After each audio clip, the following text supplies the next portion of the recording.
So Tucker Carlson sits down with the Trump administration's ambassador to Israel, Pastor Mike Huckabee, and they have a fascinating conversation. And guess what? Everybody had something to say about this, even me.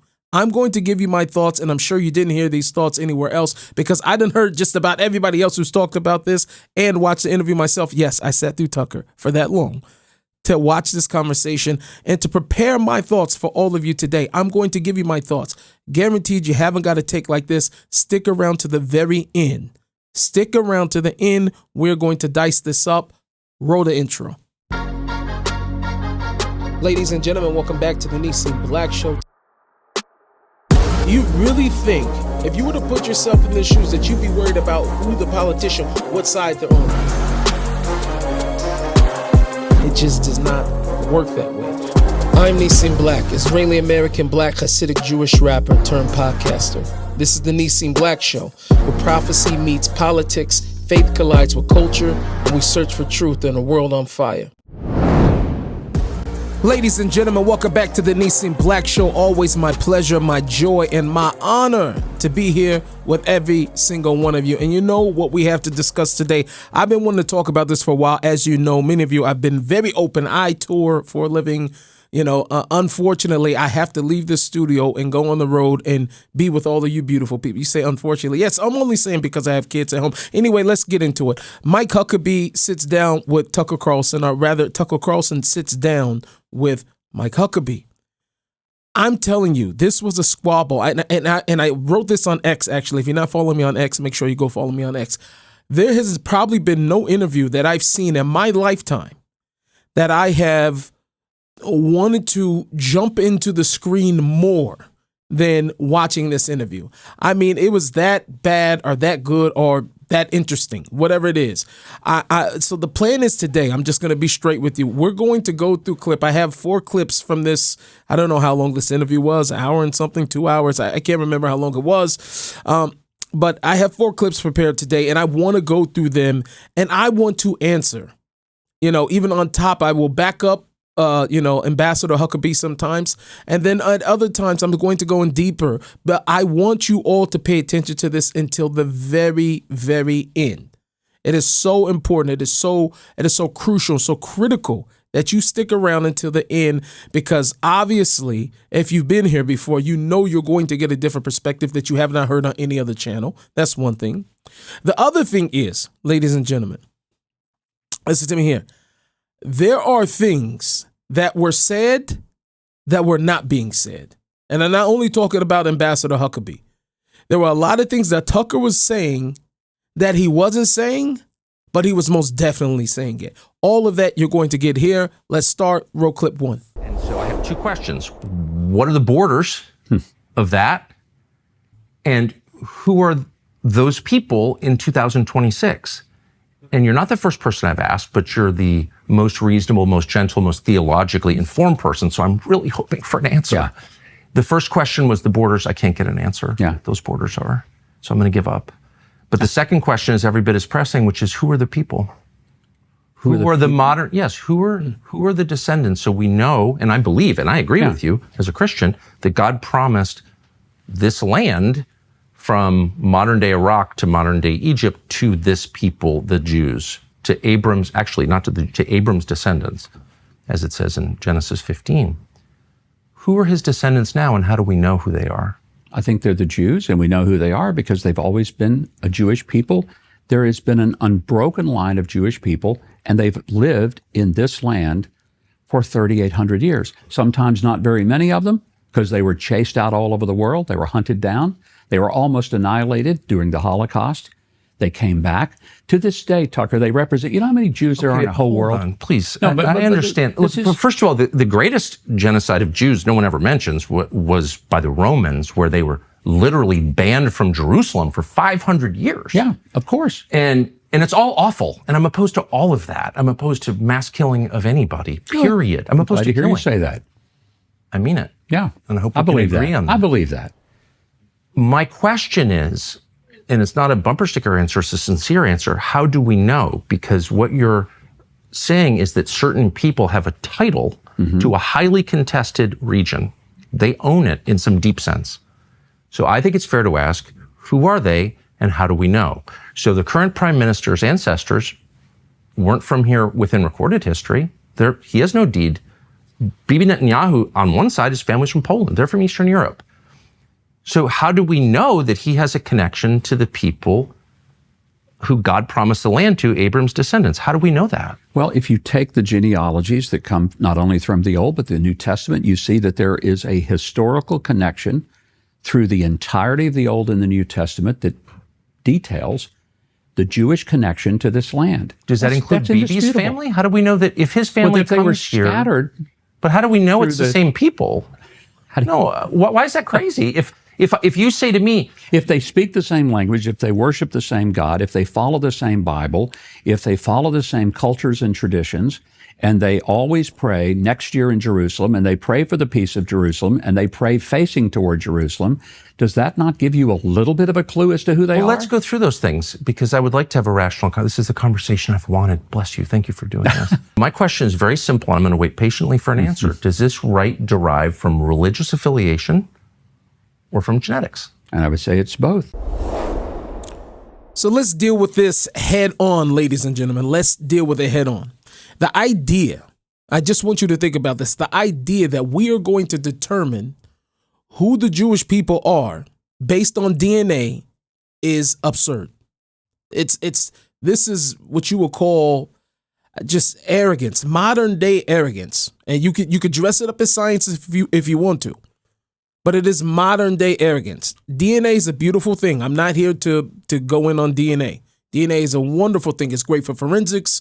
It's great for finding criminals. It's great for tracing, even migration patterns. You know, they've used it for those type of things. But nowhere, I'm talking about absolutely nowhere inside the Torah does God say that in the future, you know, when 23andMe is invented, then you shall determine my covenant through a saliva swab. That you're just not going to get that. That's not written. It may be written in the book of Second Opinions. If your Bible say that, please turn it in. You got the wrong Bible. You got the Tucker Carlson Bible. That is not how a covenant works. It's a covenant. It's a contract. The Torah never said that genetics is going to determine who the Jewish people are. The Torah defined the lineage based upon Jewish law. It's a legal thing. It's a spiritual thing, specifically through Abraham, Isaac, and Jacob. Tucker will make the claim that the descendants of Abraham are also connected to the Palestinians and other people there in the region. That's true. But God was very specific who the promise was through. He says, through your son Isaac, not Ishmael, not through Esau. It's through Abraham, Isaac, and Jacob. So let me be extremely clear with every single one of you. Abraham had more than one son. He had Ishmael, like we just said. He had a grandson, Esau. He also had children with Keturah, who went to the east. After Sarah died, he married Keturah, sent the children to the east, gave them gifts. So because of that, you have to listen to this. There are millions, potentially billions of people on the earth who you could trace biologically to be a descendant of Abraham. So the promise of the land is very, very key here. It's very specific as to who it went to. It was not given to anybody that has Abrahamic DNA. It was given specifically to the descendants of Abraham through Isaac and through Jacob. That is the covenantal transmission, not genetic testing. And here's the deeper problem with what Tucker is talking about here and what he's at least suggesting, insinuating. If the DNA is the standard, then what happens if tomorrow we discover that the people in the Amazon rainforest share, Levantine markers, right? What do we do with that then? Do they now get to inherit Jerusalem? What if somebody has 2% ancient Near East DNA? Do we have to redraw the borders now? Do we have to transfer all the sovereignty over? I'm sure everybody agrees that sounds foolish, because the Jewish identity was never, ever preserved by just blood purity. That's not what it was. It was preserved by law, by the transmission of the covenant, by Jewish law, halakha, as we call it. Even the Rambam, the Maimonides, who lived in the medieval times, he is what we would consider a Rishon. He was one of the first of the commentators of the Torah. In the opening of the Mishnah Torah, his book, he lays out over there the transmission of the Torah from Moses throughout the entire generations up until that time. If we don't do anything, as Jews, we keep records. So we know who the teachers are. We know the chain. We know what they taught. We know what the debates were. All those things have been recorded. No other civilization, I don't think there is. You could quote me on this, but I don't think there's any other civilization that has documented its intellectual and legal transmission like the Jewish people. And I want to address something else. Now I'm thinking about this. If the founders of Israel, right, who were secular, they were secular people, if they as a people like to say, does that mean that we're not Jewish? Because what about you're saying now it's only passed down through the Torah and through Jewish law, and they're not keeping Jewish law. Are we not Jewish? They came from, Jewish villages in Europe, a lot of them. They were persecuted as Jews. They fled Europe as Jews. They were murdered in the Holocaust. It was okay back then for them to be Jews. Ladies, when Jews are battered, beat, killed, pogromed, it's okay. You could be Jewish. You have a state, you have sovereignty, you have... No. I need to check your DNA. That's the message that we're sending. You think Europe checked their synagogue attendance before sending them to Auschwitz because they were secular? So Jewish identity, you need to understand this, is not something that you can fabricate in one lifetime. The traditions are too granular. They're too detailed. They're too ancient. You cannot invent 3,000 years of law, calendar cycles, prayer structure, dietary codes, and communal structure. You can't do that overnight. We have to dismantle this DNA idea from another angle.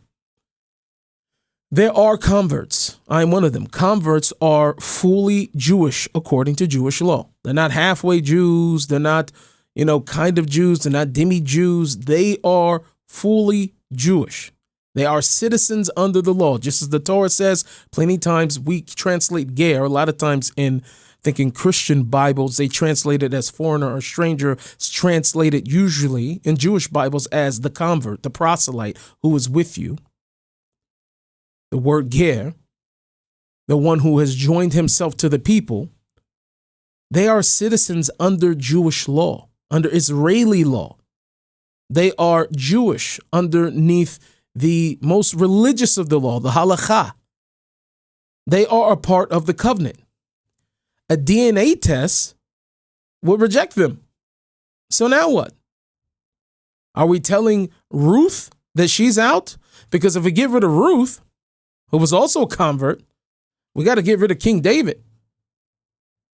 And if we get rid of King David, according to Christians who believe that Jesus was a descendant king, everybody, you start to see, everybody gets disqualified.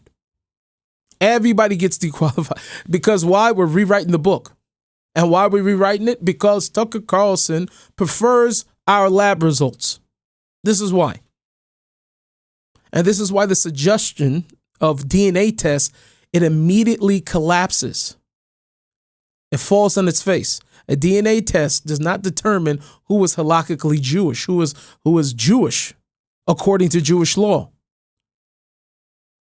And the other flip side of this, we don't determine the existence of God through archaeology, through science, or through lab tests or anything else either. I talk about this a lot. We don't determine any covenant by genetics. We determine it by the fulfillment of the people doing the fulfillment. Prophecy, rather, even. The question isn't, does Jews have DNA?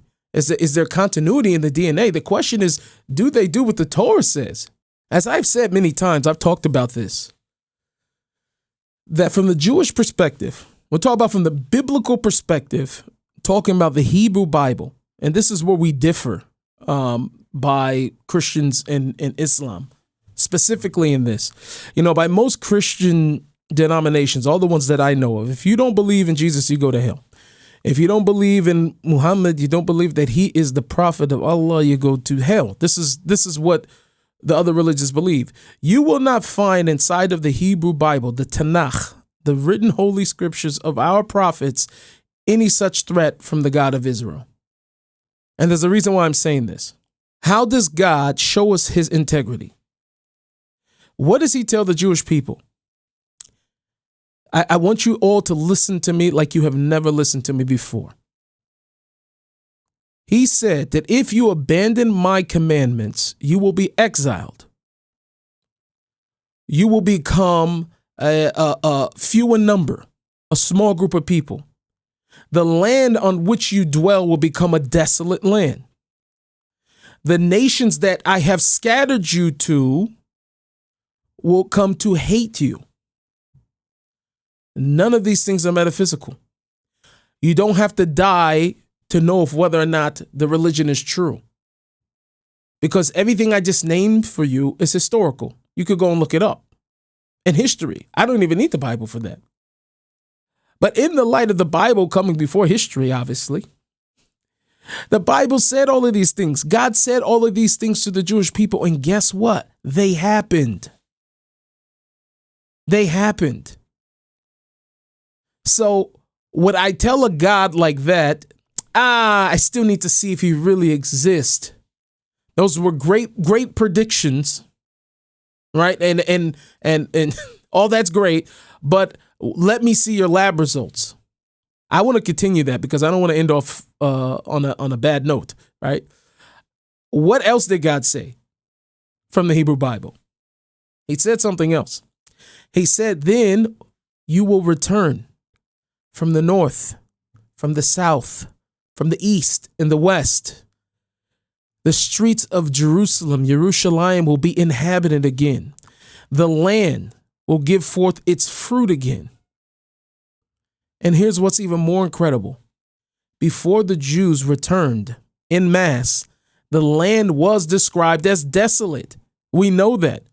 The Romans described it that way. The Ottomans described it that way. British people before the British Mandate, they described it that way. Mark Twain himself described it that way, desolate. But now that the Jews have returned, according to God's word, who, by the way, we can't be sure if he's there because we don't have DNA testing on him yet. The largest population of Jews in one place on earth now is in Israel. The land is green. The fruit tastes different. If you had any of the fruits of Israel, anybody who's had it, a different thing. It's something completely otherworldly. Does not taste like the fruits in America. I'm just being honest with you.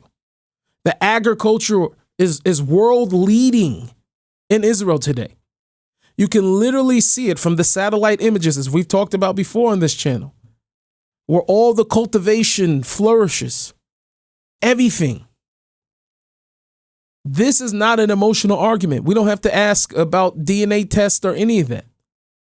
These are all things that you can observe in reality, let alone with what Ambassador Huckabee said, that the traditions. As another thing about that, when you think about it, the Jewish people were scattered all over the world, right? Think about this. You had Jews in Yemen, in Poland, and Morocco, and Iraq, Ethiopia. Jews were in Spain, Germany, Turkey, South Africa, Zimbabwe. Jews were everywhere. They did not communicate for centuries, right? And when they re-met in other places as Jews were migrating, guess what? They kept the same Torah. They had the same calendar. They had the same oral traditions. We're not even just talking about the written Torah. We're talking about the oral Torah. The same legal structure. There were just very minor, I'm saying in the grand scheme of things, very minor differences in terms of customs. What I'm trying to tell you all is that is not a coincidence. That is something, that is transmission. That is the preservation of a covenant that you don't need DNA testing for. That's national continuity without a homeland, ladies and gentlemen, for 2,000 years. There is absolutely no historical parallel. There's none, not a single. So when Tucker suggests that DNA testing is a solution as to who are the Jews, that's not only naive, it is one of the weakest arguments I've ever heard from anybody. Jewish identity is covenantal. It's a legal thing. It could be halakhic according to Jewish law I'm talking about. It's transmitted. It has been historically documented. And most importantly, it is prophetically verifiable. Right? We always have this conversation, even when I talk to a lot of my Christian friends, right? The Jews believe in Jesus. Why don't believe in Jesus? Whatever the case is, who is the Messiah? Whatever the case is. One thing that we can all agree, nobody's going to see somebody come, whether on a cloud, whether on a donkey, whatever the case is, come and fight the enemies of Israel, subdue the nations of the world, rebuke them, build up the third temple, reign from that place, loved and accepted, and fulfills all the messianic prophecies, right? And then we run over to him and ask him, we need to check your DNA to see if you come from the seed of David. I mean, come on. This is the problem here. And this is the conversation he just doesn't want to have. He doesn't want to have. All right, let's go on. Roll clip 2. Hey, just 1 second, guys. I'm sorry. I'm going to make this quick, but I have to tell you this story. When we moved to Israel, one of the hardest battles we faced wasn't my music career. It wasn't making a living. It was finding a school for our kids. Anybody that's ever moved here will testify to that. I'm telling you right now, it wasn't just about the right school. It was about a school that would even accept them. We tried multiple places. Doors stayed closed. And as parents, the most painful thing that you can do is try to get your kids into a school and for them to be rejected after rejection after rejection. Then there was one school. And I'm telling you, this is not a paid ad. This is a heart ad. There was one school that opened up their doors, not just to enroll our daughters, but to truly welcome them. And that was Bano Smalka. This Beis Yaakov took in all three of my girls. And what makes them so special is that they don't just educate. They embrace families who are new to Israel. They understand what it means to land in a country, a new language, a new system, a new feel. Everything is new. You could completely feel lost. They make it their mission. They make it their business to give families a soft landing. The warmth we experienced there was real. The care was real. And that is why I am asking all of you today, if you want to give tzedakah or give charity and know that it's going to a place that truly changes lives, this is one of those places. You're not funding an institution. You are helping families breathe again and get a brand new start. You're helping children belong. If you can, please give. The link is below in the description, and you only have 24 hours to do this. The campaign is going to end. I'm sorry to rush you, but this is an amazing opportunity, and may Hashem bless you for blessing others. Please give to the campaign today. It will mean a lot to me, and it will mean a lot for them. I would also say that when you said the Christians were kicked out, Tucker, Christianity is growing in Israel. Okay. And there is a big lie that goes out there, but no, let me finish this because I keep hearing that Christians are really not treated well in Israel. That's a lie. Well, there are lots of different. There are lots of different. There were 34,000 Christians in Israel in 1948. There are 184,000 Christians here today. And by Israel, what are you counting? You're talking about the land? What territory are you counting? I'm counting about Israel proper? Or are you counting about Israel the West proper. Bank as well and Gaza? I mean, what do you when you say Israel? Those numbers apply to what landmass? It would be in Israel proper. Okay, there are 184,000. Now I'll tell you where Christians are not doing very well. They're not doing very well in the Muslim-controlled countries. There's almost no Christians in Qatar, for example, except those who live in the Christian ghetto, who are the service workers. I'm sorry. Look, I don't want to argue with you. There are many more Christians in Qatar than there are in Israel. That's not true. what it actually is true. And I refer you to Wikipedia, Mr. Ambassador. Wikipedia, I refer you to the government of Qatar, the government of Israel. These are knowable facts. Like I'm in Jordan, by the way, numbers are down. In Syria, the numbers are down. In Lebanon, the numbers are down. I'm just telling you that about twice as many Christians. But they live in the enclave. They are not native Qataris. Okay, so we have to simplify this for everybody here. It's so hard for me, the Tucker thing. It's so hard for me. You don't have to be smart. You don't even have to be educated on any level. You don't have to be a rocket scientist. You don't have to be Israeli. You don't have to you don't have to have ever been to Israel even. All you have to know is who and what we are talking about. We're talking about Christians. And if you ask the average unbiased person, which I know is rare to find in 2026, but if you ask them a very simple question, where do Christians fare better, in Israel or in Arab countries? And anybody would know that answer. My 2-year-old, my 3-year-old would know that answer. I saw a video the other day. I have to share this with you guys. I saw a video the other day. It was of a person. Now, I don't know if he was actually Muslim or anything like that. And with all due respect, I'm just calling it the way that it is. It was a man. He was dressed as a Muslim. He had on the full garb and everything like that. He ran into the subway. And as he got onto the subway, he screamed out, Allahu Akbar. He gets on, Allahu Akbar. Allahu Akbar. He gets on the subway. Now, the phrase itself, I'm gonna be honest, is a very beautiful one. God is great. Nobody could deny that. Nobody would disagree with that at all. But what happened? What do you think happened? The entire place cleared out in seconds. People ran. They ran up the stairs. They ran off the train. They fled. I want you to ask yourself, just from this, if someone had ran inside of a subway or inside of a subway train, a moving train or whatever the case was, right before, he jumped in like almost right before it took off or whatever. People had enough time to run off. All right, so if somebody had run in and they were shouting, Baruch Hashem, bless God in the Hebrew language, or they said, Hallelujah. We don't say the Yah, but, the Christian would have got on and said, praise God, whatever the case is. I don't know. Would anybody had ran? I'm going to give you some time.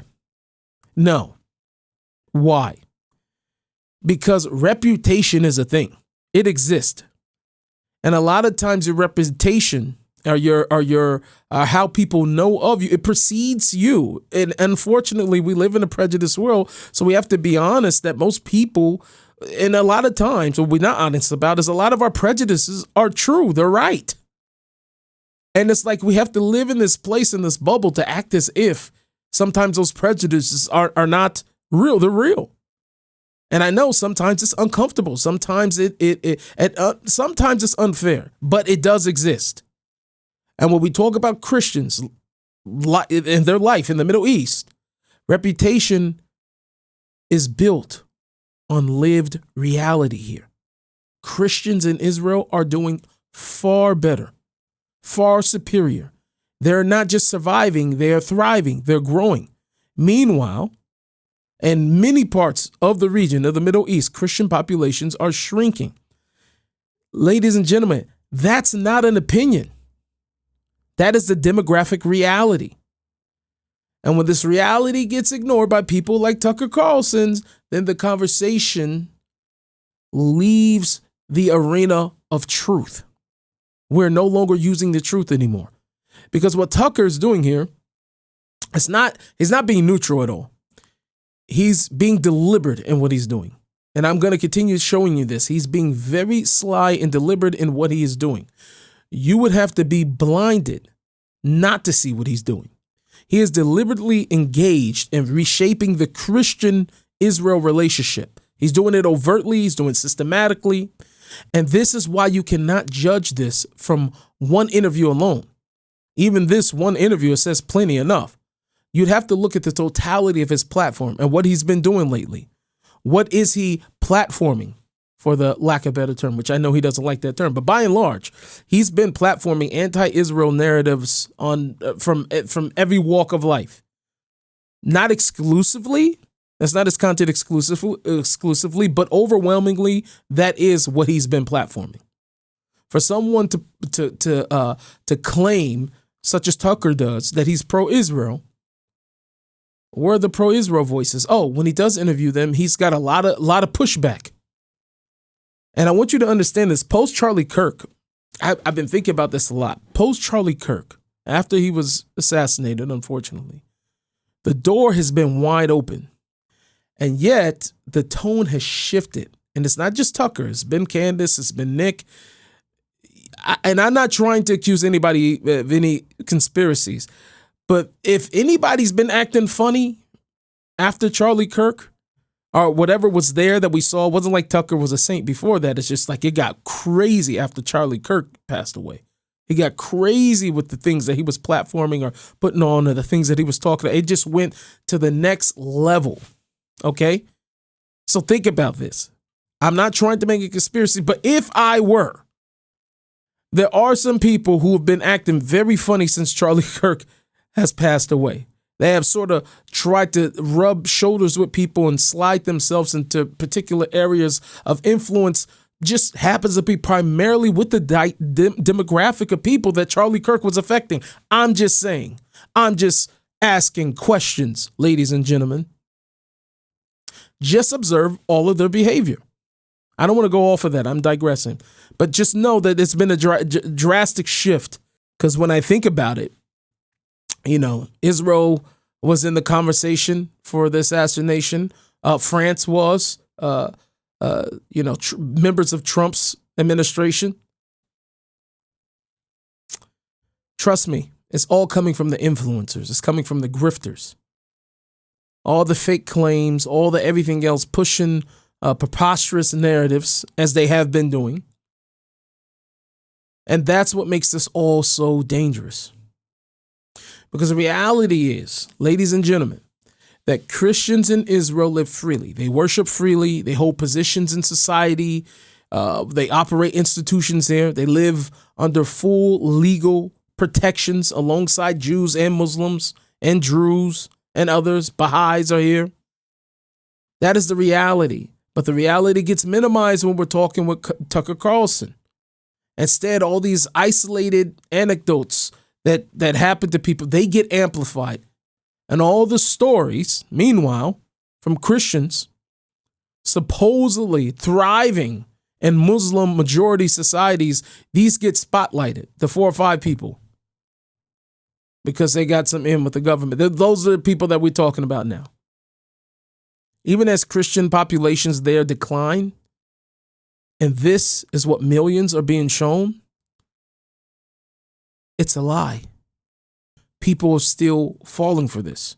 It's still become a point of conversation for all of us. So the question here is, what is the lesson from all of this? Not every time somebody says to you, oh, I bet you didn't know. Not every time they say that are they about to reveal some hidden truth. Sometimes they're about to feed you a lie. And that's why you didn't know it. Because it was a lie. And this is what makes people like Tucker Carlson so dangerous, specifically in this moment. Because if you're not fully paying attention and you're like halfway asleep with him, you will miss the sleight of hand.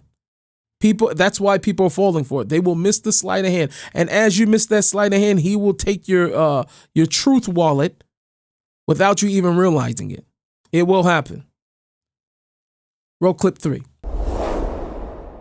Listen, so a lot of you may not know this about me, but I actually was homeless for 1 year. It was the toughest time of my life. Now, that would have been something if I was just homeless and I was by myself, but I actually had a family.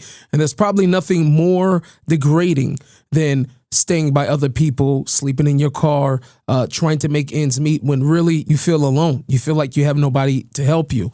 And because of that, I absolutely love Meir Panim. Meir Panim is an organization. They've helped already more than 1.2 million people with hunger, homelessness, all the other things that people go through when they don't have a support system. But above all of that, when you're going through those things, it's hard to keep dignity. And they're there to help you even with that. Those are the small things. And I have faith in God. But when you have dignity and you feel good about yourself, you are able to overcome so much more. And that's what they do. And I think that that's priceless, on top of the kitchens and the soup and all the food and clothing, everything that they do for people. So make sure you get involved with Meir Panim. It's an amazing organization.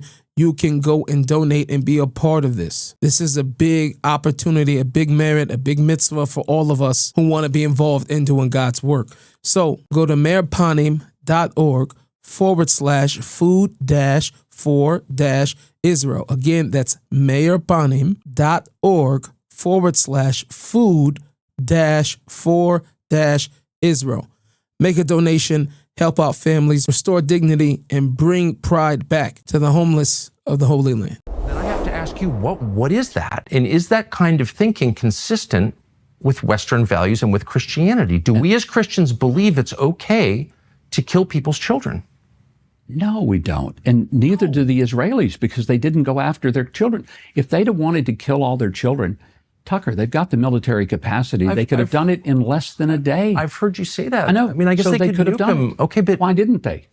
Why didn't they? I think there are a lot of decent people in Israel who don't want that. But I'm talking. Do you think that the prime minister wanted to wipe out every single person in Gaza? Do you really asking think that? you what you think is the U.S. representative of our government. I don't think that that's what he wanted to do. Did you ask him? Why are you referring? I never had to ask him that. Why? Because I never saw any evidence that Israel tried to wipe out every single person.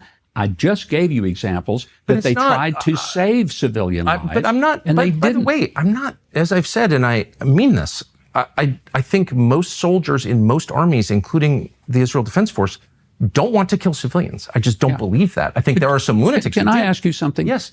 You platformed a guy, you had him on your show, Tony Aguilar. Don't platform anyone. I Well, interview people. you interviewed. Not a liberal, Tony so I don't Aguilar. platform people. Okay, you interviewed Tony Aguilar, who claimed that IDF soldiers killed a little boy in his presence. That didn't happen. Okay. It did not happen. I don't know. Let me I give you don't the know story. if you know whether it happened or not. Well, I mean, can tell you why I know it didn't happen. Okay. Because we found that little boy less than a week later. All right. I was involved, heavily involved, in helping to extricate him from Gaza. 4 different countries were involved in getting he and his mother to safety, get them out of there. Tony Aguilar is a liar. Okay. Tony Aguilar claimed that he saw an IDF soldier shoot the little boy. He was fired from the GHF for cause, and he begged for his job back, and they wouldn't give it back because they didn't want him. And he told them that if they didn't give his job back, that he would burn them down. Okay. So he goes out. No, let me finish this because it's important for you to understand. Right. So this guy then goes out and makes up this story that he witnessed IDF soldiers shooting a little boy. I don't know that he made it up. He seemed to believe it to me. It's possible he's wrong. I've been wrong many times. Well, this is a little bit more than just missing a fact. He claimed to be an eyewitness to the murder of a little boy. Okay. A little boy that a week later we found. And you're sure it's the same little boy? We're absolutely certain. How do you know that? Because we have pictures of him. We had descriptions of him. We know his name. We know his mother. Okay. He was extricated out of Gaza. It was a very delicate situation to get him out because if Hamas had found out that he was still alive, they would have killed him in order to validate Aguilar's story. How do you know that? So he gets out. How do you know Hamas would have killed him? Why wouldn't they? Wouldn't they have wanted to kill him? Because that way they could have said that this story was true. Look, that Aguilar. I'm just telling you that what this you're saying is true, and I have no basis of knowing. Yeah. I'm really glad because I don't want little kids to get killed, even 14-year-olds. Okay. You shouldn't want anyone to. Okay, so this is where Tucker moves into one of the most emotionally manipulative and, frankly, dishonest areas of the conversation. He accuses the Israeli army of killing large numbers of innocent Palestinians at the feeding blocks over there. Just in general, this has been, some of the rhetoric coming from many of those who are on the left, but, some of these grifters as well, who just all of a sudden hit their head and believe every single thing that they see on their Instagram feed. That is what it is. I digress. Huckabee pushes back. Now, Tucker tries to shift his emotional terrain by saying, well, if the Hamas member, this is what he's referring to at the end over there. If you watch the whole entire interview, he's referring to Hamas. They were recruiting people as young as 14 years old that had guns, okay, that were Hamas members that were fighting, and they were killed. And yes, of course, like the Gaza Ministry of Health counted these people as children that were. This is the type of sick and disgusting people we're dealing with, by the way. They're children. And guess what? They get to be a child to a person like Tucker. Right? And if that somehow changes, like, the way that you will engage on the battlefield, I'm just going to be honest with you. If that's your family or somebody else on the other side, and you wouldn't go and get them back because you're worried about how old the person with the gun is, who's trying to kill you, might I add, that's something wrong with you. I don't know what else to tell you. Because a 14-year-old with the RPG is not a child, not in an operational sense of warfare. It's not. He is a combatant. And Hamas themselves, they know this. And that's why they use minors. Because Western audiences and all the commentators, all these people like Tucker, they are going to emotionally separate what Hamas, what they are strategically merging. They're strategically merging these things. We're going to separate it over here, but they are merging these things to conflate them on purpose. Now, here's a reality with this. Nobody wants to say it plainly. You do not have to dig deep, okay? And what do I mean by that? You don't have to research for months. You don't even have to like Israel. All you have to do is look at modern military history. You don't got to dig that deep. In urban warfare, that means dense civilian combat zones and populations, Israel has conducted, to date, one of the most restrained campaigns that the world has ever seen, full stop. Nobody argues, as we say in the yeshivas, as we are learning the Talmud, the Kule Alma. Everybody agrees that there has been nothing like that. Anybody that knows something about it, and the truth is, even the people that are hating on Israel, they know it too, because they never use another war. Have you noticed this? There's something called data. Right? So all these people who oppose this, right? All these people, the children of Gaza, blah, blah, blah, this war is unjust. They're never referencing any other war with it. Why is that? Why do they not say, wow, this is wrong because we have examples of what war looks like, and this is what it usually looks like, and this is how Israel's wrong. You know why they can't do that? Do you know why they can't do that? I'm going to frame this for you so that it doesn't sound like fluff, because I don't want this to sound like fluff at all.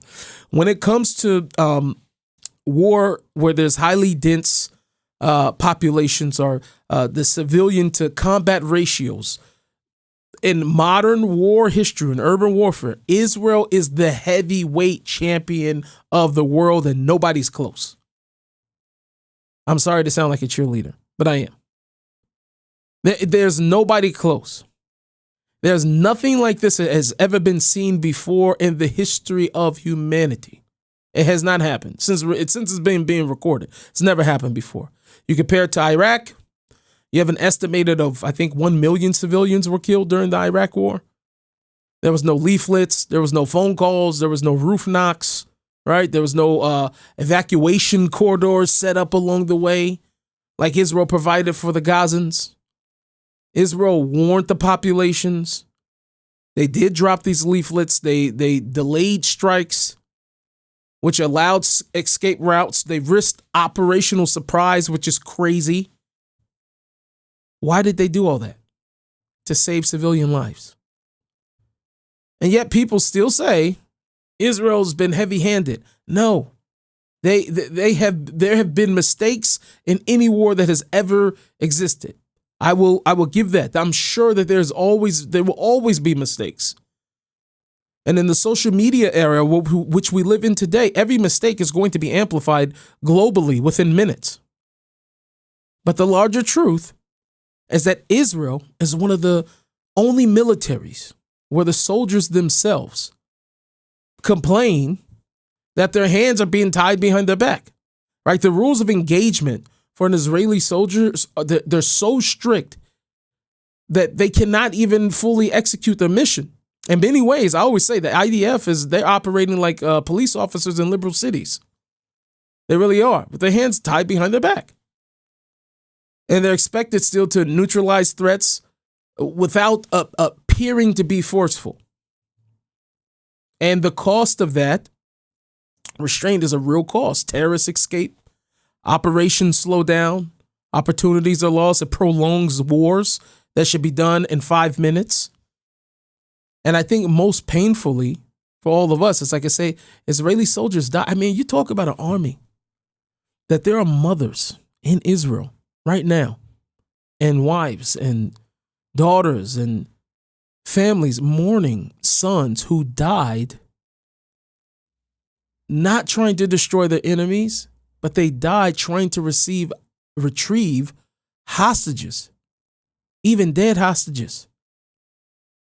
Soldiers have given up their lives to bring back bodies for burial. Think about that. What army do you know like that? This is an army that loses fighters to recover the dead. And that's because when it comes to Israel, dignity matters. So after all the restraint, all the warnings, evacuation notices, the hostage rescue attempts, Israel is still blamed by all of these buffoons. Still accused for October 7th, still accused of genocide, still accused of targeting civilians. So I want everybody to think about this with a straight head on. At some point, we have to ask the question, is the accusation based upon reality, or is the accusation being based upon a narrative? My vote's the second. And here's the problem again with Tucker Carlson, with his sleight of hand. And this is where it becomes obvious. After Huckabee explains how unprecedented Israel's army has been restraining itself, what does Tucker respond, ladies and gentlemen? So are you now defending the Israeli army over the American army? That's not very American of you.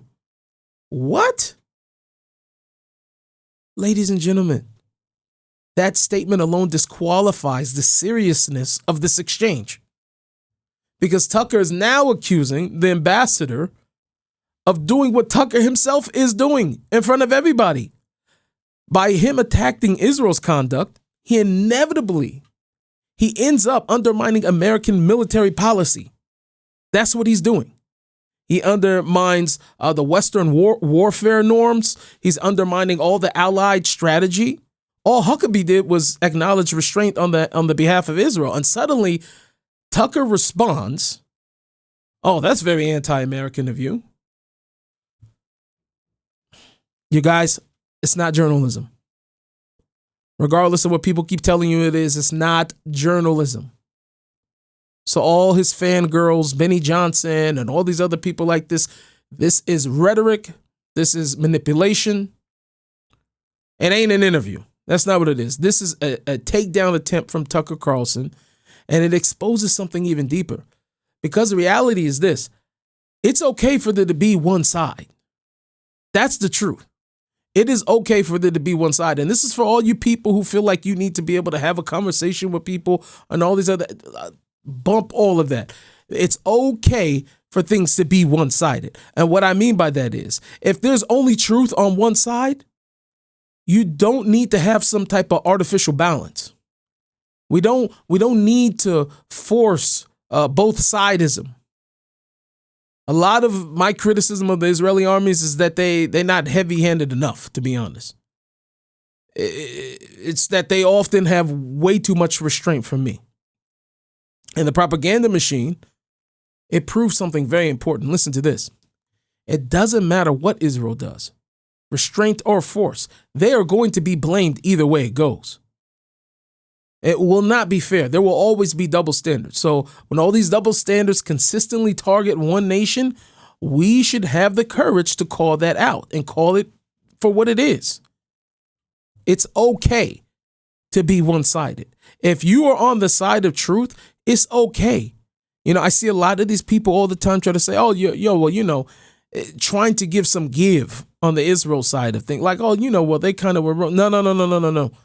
We're dealing with terrorists, bro. There's no need to ever try to give us some other side. You don't have to be delusional on one side, but you don't have to say, oh, well, yeah, well, I could kind of see it. That's artificial balance. We don't need it. Roll clip 4. Why can't they just drive into Jerusalem to go to the Church of the Holy Sepulchre? Why do they need a permit to do that if they're from there? Because of the acts of terrorism that has made it impossible to do it. But you know how many suicides? Hold on. No. But Let me. Christians. You asked this question. So what do we do? Just say you're a Christian? Oh yeah, I'm a Christian. But you're wearing a suicide bomb? Do Christians do suicide bombs? They could. If all they have to do is just announce I'm a Christian. There were over 1,000. Why not just get an identity card that says I'm Christian? Let me just finish this. Before Israel put the green line up, and before they took great care to put checkpoints in place, there were over 1,000 suicide bombers in 1 year. It was awful. I remember it, but I don't think any of them were Christians, and they might not have been. Okay, but my point is, we could find out if they were. So you're saying we just trust somebody if they come up and say I'm a Christian, I just want to go to the Holy Sepulchre, let me in? What I'm saying is that Christians have a right to go to the Holy Sepulchre. Israel does not own it. They've had possession of it since 1967. It doesn't belong to Bibi. It belongs to me and you and every other Christian. Bibi was probably a young person. I'm not even sure he was. No Christian should ever be barred from the Church of the Holy Sepulchre. Should Christians be barred from Joseph's tomb in Nablus? I don't know. Let's just start with the Church of the Holy Sepulchre. Okay, let's start with the Church of the Holy Sepulchre. And I don't understand on what grounds they are barred. Well, they can't if they're Christians at Bet Sahur. So I don't understand why they're a threat. They're not a threat. And why won't you, as the Christian minister, U.S. ambassador to the state of Israel, say to the prime minister, you can't allow this? Okay, so I want to give you guys some context of what's going on there. So this is Tucker, and he's leaning into hard optics here. So Tucker, he raises the issue of Christians living in Palestinian Authority. It's the PA governed areas that are behind the Green Line, right? We're not talking about Israeli territory per se. We're talking about it's being governed by the PA, by Palestinians themselves, by the Palestinian Authority, which is also a terrorist organization, by the way. They have the pay for slay. If you slay or if you are terrorists in those acts, they actually fund and pay your families. So you talk about people that live in that area, Christians who happen to live over there, which even in those populations, they are dwindling, as we said. Anyway, so he asked the question, why must they pass through the checkpoints in order to visit the Church of the Holy Sepulchre, which is inside of Israel? So Mike Huckabee is explaining to him here, security exists because terrorism exists. It's plain and simple. But Tucker frames it as religious discrimination. It's mind blowing how you could go here. This is like Candace Owens when she was, at the beginning of her asking questions about Israel, talking about how the old city of Israel was, discriminating. You have the Muslim court, or you have the Armenian court, or you have the Israeli court. Like the Israelis said, oh, everybody just go stay. That was the sentiment that came off. And sometimes, I always say this, sometimes you let people keep talking, they're going to show you what their intelligence is. They're going to show you they're going to show you everything. Just let them keep talking. And it's just sometimes I just can't understand that people could be so brilliant sometimes. Listen, anyway, Tucker, he starts to frame this as some religious discrimination, right? And the whole entire thing is that because the way Huckabee answered him, the whole entire framing itself, it collapses the moment that you start to understand all of the facts. And he puts it out there. First, we are talking about primarily, Arab Christians who are not citizens of Israel. That matters. Many are not citizens by choice. Others fall into a different civil status structure due to political realities. But regardless, they are not Israeli citizens. So when you think about this, if they cross over until the sovereign Israel controlled territory, they have to pass through the security. That's not persecution. That's not Christian persecution. That is called border control. Is that not what Tucker and everybody else was screaming about when they were talking about what was happening at the southern borders in the United States? All of a sudden, Tucker Carlson doesn't understand. This is where these things become anti-Semitic, by the way. And when they become Jew hatred and all this other stuff, or anti-Israel, whatever the case is when you understand the need, the dire need for borders in the United States of America, but you don't understand why they need to have them in Israel, who's facing, or I'm not going to say that Israel faces more threats. A lot of our enemies are the same, but I will say that Israel is constantly in the face of the threats of their enemies, because they're touchable by their enemies. America lives very far away from most of their enemies. Most of their enemies live around Israel. Right? So border control is an understood thing when it comes to the Southern American borders, but when it comes to the state of Israel, all of a sudden, Tucker doesn't know why there needs to be borders. At least not for Christians. There shouldn't be borders. So that's all they need to say, is that they're Christian. And the reason why Israel has to have that type of control, there's been decades of terror attacks originating from those same exact territories, these territories that are in question here that Christians live in. So, and not most of them, by the way. I'm just pointing that out there. Most Christians do not live in these territories. That's why it's important to note who these Christians are. Most of them supersessionists, most of them replacement theology, most of them anti-Israel. Okay, so it doesn't, none of those things help the situation what Tucker is trying to argue here. Security protocols are in place because the lives of the Israeli people are at stake, just like any other country. Trump just said this in his State of the Address, how important it was to protect the borders. So even with that reality, Arab Christians living underneath the Palestinian Authority can still obtain the necessary documentation. It's not like they can't go. They can still travel through the checkpoints and go and worship in Jerusalem if they want to. This system does exist. Tucker will have you think it doesn't. All the access exists. Worship still happens anyway. But here again is the sleight of hand from Tucker Carlson. Tucker treats this situation like it's the biggest thing. It's scandalous, man.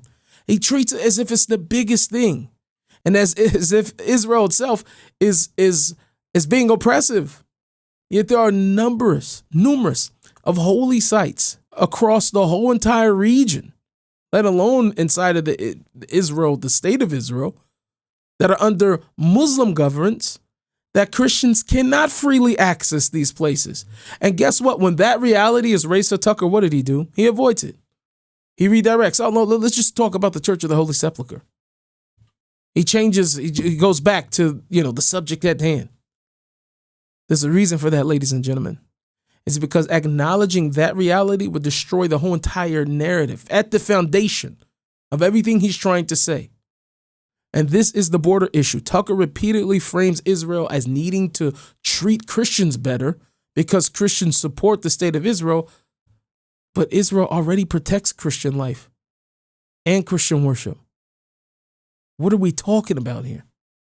The question isn't whether or not Christians are allowed to pray. They are allowed to pray. The question is whether a sovereign state has the right to enforce security measures at its borders. No matter who the person on the other side is, that they should be checked and validated before they go in. Every state does that, including the United States, as I've said. So what is Tucker talking about here? He takes this thing and he makes this routine security procedure, just like he did at the airport, which everybody who gets scrutinized when they come across here and ask, I leave here, I live in Israel. I live a third of my year in the United States. I travel a lot. And not only that, for those of you who have just been coming on to the podcast, I happen to be pretty well known here. I think I take a lot of selfies with staff who knew who I was before I got there. And they still ask me who packed my bags. What do I have on my bags? Did I give it to any? Like they're still going to ask me those questions, even if they're going to take a picture right afterwards. Routine security procedure by Tucker. Oh my goodness, they took my passport. Hit me up. They didn't want me to leave. I mean, he inflates everything. The guy is he's a bad faith actor. Tucker Carlson is a bad faith actor. He's not a real person. It's a small logistical realities that exist at any border, and they become just evidence of oppression when it comes to Tucker. He's not a journalist. None of this is investigative. This is a journalist. And maybe he is. I mean, Tucker does come from legacy media. But this is embellishment at best. And I want you to notice something else. Before the interview even begins, if you watch this whole entire thing, Tucker, when he tells his whole passport story and all this other stuff, he tries to guide the listener. I didn't show this part, but if you do watch this, if you have it within you to sit through seeing Tucker Carlson on the screen, it's hard for me to just watch people know that they're lying to me at the same time and just continue to act as if I'm giving them a fair shot when I already know that they're lying. Anyway, so if you could sit through watching Tucker, at the beginning of this interview, sit down with Mike Huckabee, he basically, not only does he tell the story of what happened to him at the airport, happened to him, sure it happened, he tells you how to understand this interview. He tells you how to read into what's going on. He has to really lay this out. And he says, I don't usually do this before interviews. Why, Tucker? Because you got exposed. You got exposed. And I want everybody to know that just because, and this, when it comes to any type of debate, if you win a debate because you are more charismatic, or if people think you won a debate because you're more charismatic, doesn't mean that your information was correct. Because as we've seen from these clips, and I was very specific about what I chose, there were many times where Tucker was outwitting this conversation. He had no business even asking, being in the same room with Huckabee on these things. When Tucker asks a question sometimes, he's good at bouncing and deflecting. He's very talented, by the way, very talented at being able to flip things around and use a sleight of hand. And I wonder where he learned that in. Maybe somewhere in his world of being in legacy media. But he is definitely legacy media trained. So this is why he knows how to, at least shape perception, first. That's what he's going to do. And then he's going to present the selective facts as he does.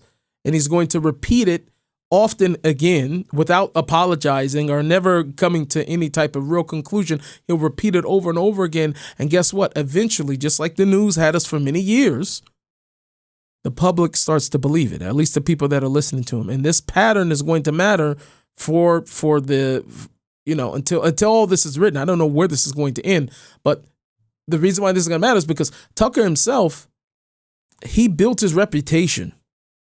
And this is why he's dangerous. He built his reputation on the, I bet you didn't know.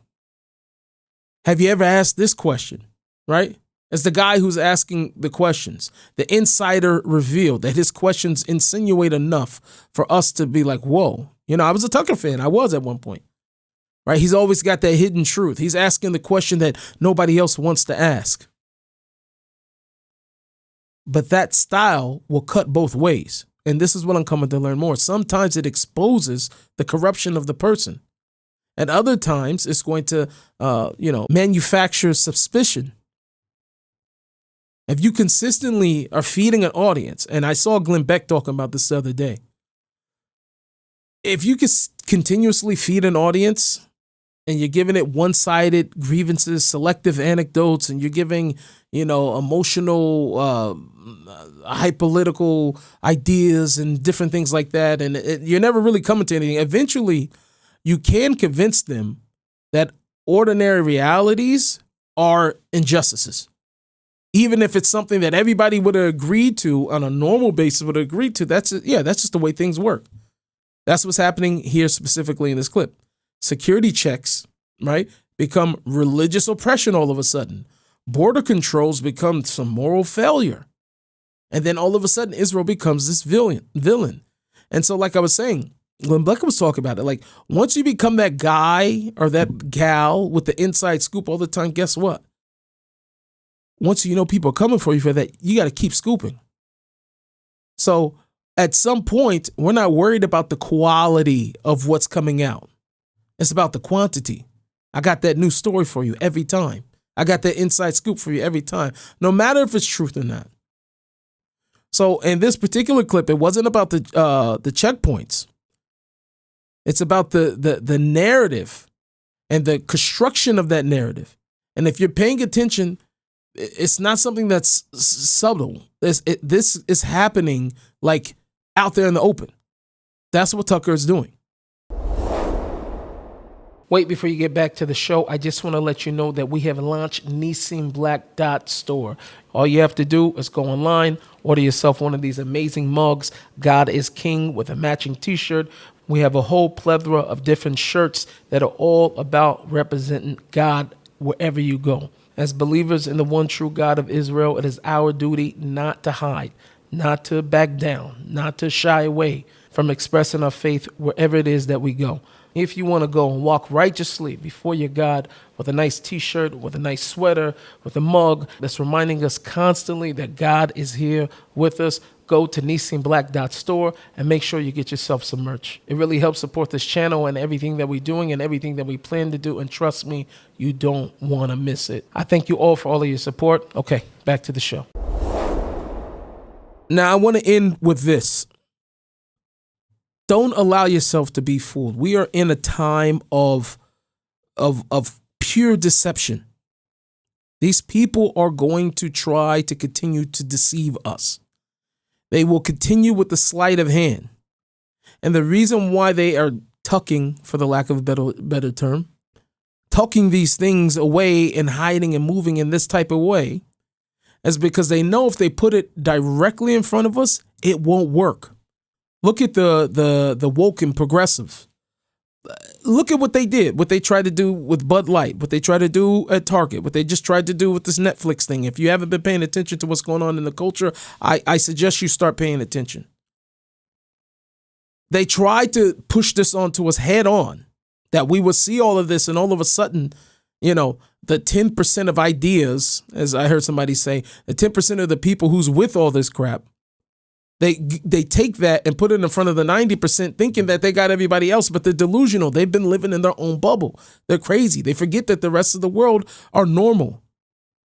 That the people that had a boy intended to have a boy and not a girl.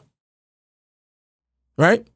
People that realize that morality dictates that, yes, there's a bad guy and a good guy in the sense of a conflict. And the good guy doesn't become the bad guy because we start feeling bad for the bad guys because they have a better story to tell. It doesn't work that way. And what I'm trying to tell you all is that this is a spiritual manipulation at its finest. And they are after us. We have to be in the reality of knowing what's going on. They are after us. And they're coming from every side of the door and every single angle.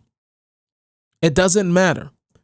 If you leave a crack, they will get in. This is why prayer is more important than it has ever been. Being strong, bedrock on your faith is more strong than it ever has been. Because deception is only growing. Look at AI. I happen to love AI. I love technology. However, it's getting hard to tell. It's getting hard to tell with a lot of these things. And when that great deception, for the lack of a better term, as it starts to spread, it is going to be so hard to be the person who's standing up for truth.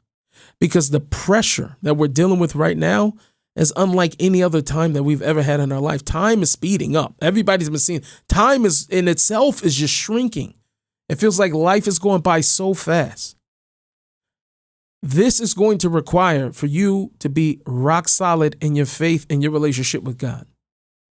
This is the time more than ever, because people like this who will manipulate God's word, call them, profess to be of God, and then turn around and convincingly make an argument that is anti-God. Come on, somebody. I'm sorry. And people are falling for it.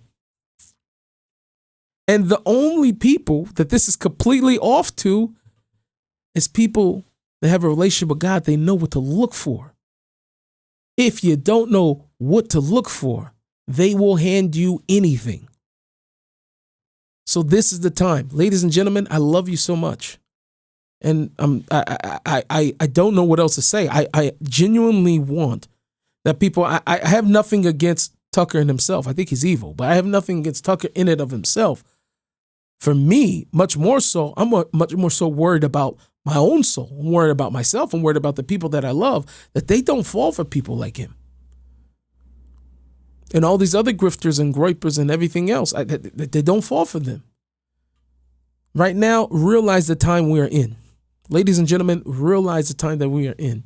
Make sure you like, subscribe. I would love to hear your comments on all of this. I've heard many people make beautiful points, but I just wanted to give you guys something that you probably didn't hear before. And remember, as we always say here, serve God or live trying. Thank you so much. I thank you so much for watching that. I want to tell you, if you want to listen to one of my longer full episode podcasts, you should click on this one right here. But the algorithm is suggesting that you may like this one right here.